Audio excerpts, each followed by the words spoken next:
আসসালামু আলাইকুম প্রিয় ছাত্রছাত্রীবৃন্দু, আজকে আমি যে টপিকটা দেখাবো এটা হচ্ছে নিম্নের কোনটিতে সর্বাধিক চুম্বক ধর্ম রয়েছে। আচ্ছা, চুম্বক ধর্মের ভিত্তিতে সকল পদার্থগুলোকে আমরা দুই ভাগে ভাগ করি। একটা হচ্ছে ডায়াম্যাগনেটিক, আর একটা হচ্ছে প্যারাম্যাগনেটিক। আচ্ছা, ডায়াম্যাগনেটিক কারা, তাদেরকে আমরা কিভাবে চিনবো?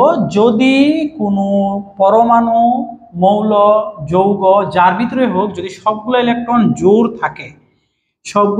জোড় বা যুগ্ম অবস্থায় থাকে, তাহলে এটা হচ্ছে ডায়াম্যাগনেটিক। আর যদি কমপক্ষে একটি বিজোড় ইলেকট্রন থাকে, এটা হচ্ছে প্যারাম্যাগনেটিক। একের অধিক থাকলেও প্যারাম্যাগনেটিক হবে।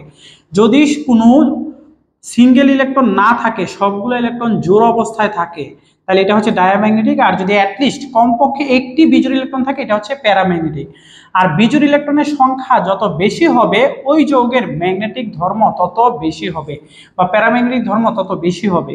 বিজোড় ইলেকট্রন সংখ্যা যত বেশি হবে, তার ম্যাগনেটিক ধর্ম বা চুম্বক ধর্ম কি তত বেশি হবে। আমি আবারও বলতেছি, যদি কোনো বিজোড় ইলেকট্রন না থাকে, সবগুলো ইলেকট্রন জোড় হয়, তাহলে এটা হবে ডায়াম্যাগনেটিক।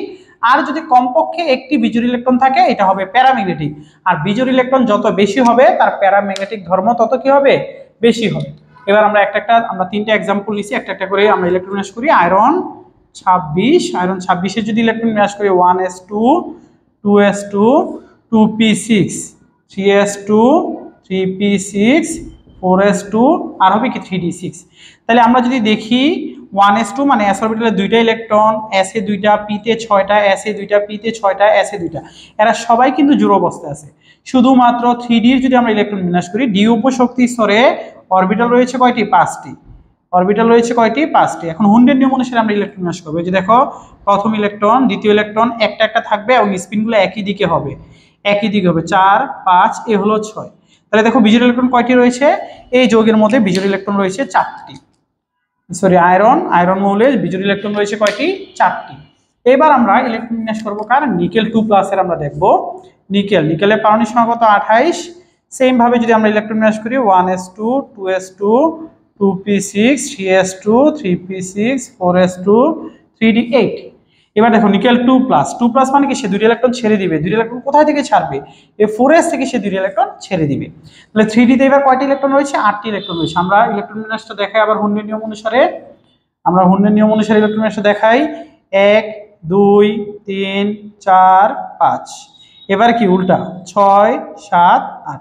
তাহলে এবার দেখো বিজোড় ইলেকট্রন কয়টি রয়েছে? এবার বিজোড় ইলেকট্রন রয়েছে নিকেল 2+ এ 2টি। এবার আমরা লাস্টেরটা কপার 2+ ইলেকট্রন বিন্যাস করব। কপারের পারমাণবিক সংখ্যা কত? 29। আমরা যদি ইলেকট্রন বিন্যাস করি 1s2 2s2 2p6 3s2 3p6 4s1, আমরা জানি কি কপার ব্যতিক্রমী ইলেকট্রন দেখায়। আর কি হবে? 3d10 হবে। ঠিক আছে। আচ্ছা, 2+ মানে কি? সে দুটো ইলেকট্রন ছেড়ে দিবে। প্রথম ইলেকট্রন ছাড়বে কোথায় থেকে? সর্ববৈশিষ্ট্য শক্তি হিসেবে 4s থেকে। তারপরে d থেকে কি সে একটি ইলেকট্রন ছেড়ে দিবে, হবে কি? d9। এবার আমরা যদি d এর 5টা অরবিটাল আঁকি 1 2 3 4 5, তাহলে দেখো 1 2 হুন্ডের নিয়ম অনুসারে ইলেকট্রন 4 5 6 7 8 9। এবার দেখো বিজোড় ইলেকট্রন কয়টি? একটি।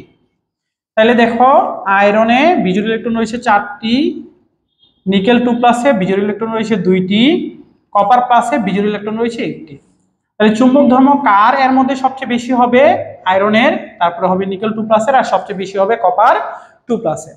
ডিয়ার স্টুডেন্ট, এই কোশ্চেনগুলো তোমাদের এডমিশনের জন্য খুবই ইম্পর্টেন্ট।